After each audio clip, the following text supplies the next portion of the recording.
Hello world, it is Monday, November 2nd, sunny day this morning, very cold.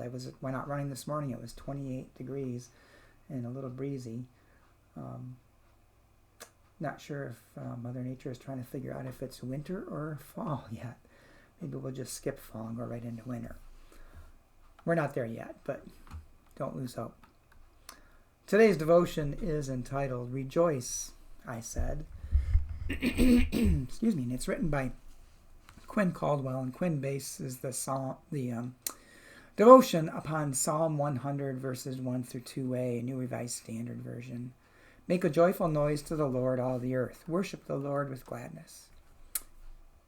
And Quinn writes, Psalm 100 isn't the psalm people know the best, but it just might be the most used in Christian history. Depending on when and where you lived, you might sing it in worship several times a year, every Friday, every Sunday, or nigh on every single morning.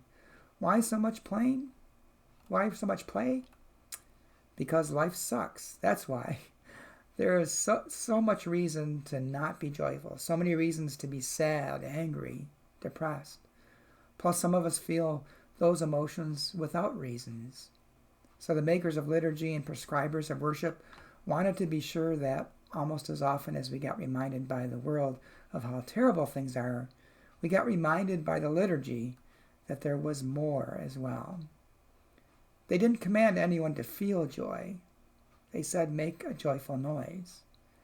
Maybe this was some sort of early understanding of brain-body connectivity, a smile till you feel like it's smiling, fake it till you make it situation. Maybe it was sort of worthy but largely unfillable commandment like Jesus' injunction to forgive those who wound you. Or maybe they thought joy was a feeling on a different plane from other emotions, not supersized happiness, not the opposite of sadness, something else altogether, something as far beyond these as God is beyond their causes, something that can exist alongside or through earthly emotions and which can be accessed partly by will.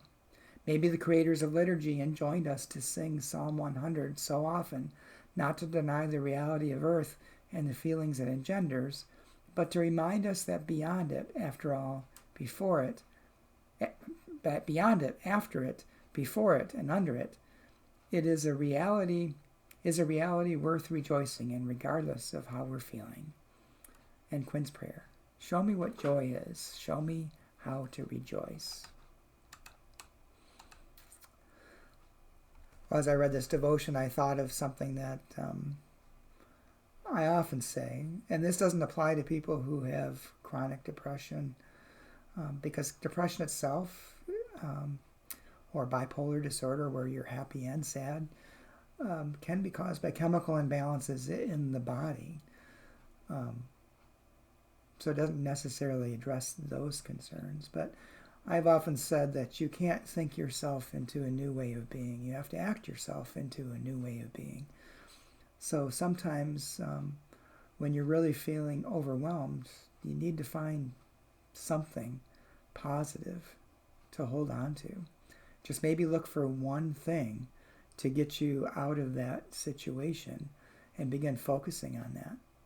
Because sometimes I think our world and many people in it tend to want to try to get us to focus only on the negative, to focus on the things to fear. But there's so much positivity out there. There's so many good things out in the world. So sometimes we have to make ourselves look for them. So maybe that's a good injunction in the Bible, in Psalm 100, to make a joyful noise to the Lord, all the earth. Worship the Lord with gladness. Maybe we can act our way into a new way of being. Now, tomorrow's election day, and whatever happens, somebody's not going to be happy, I think.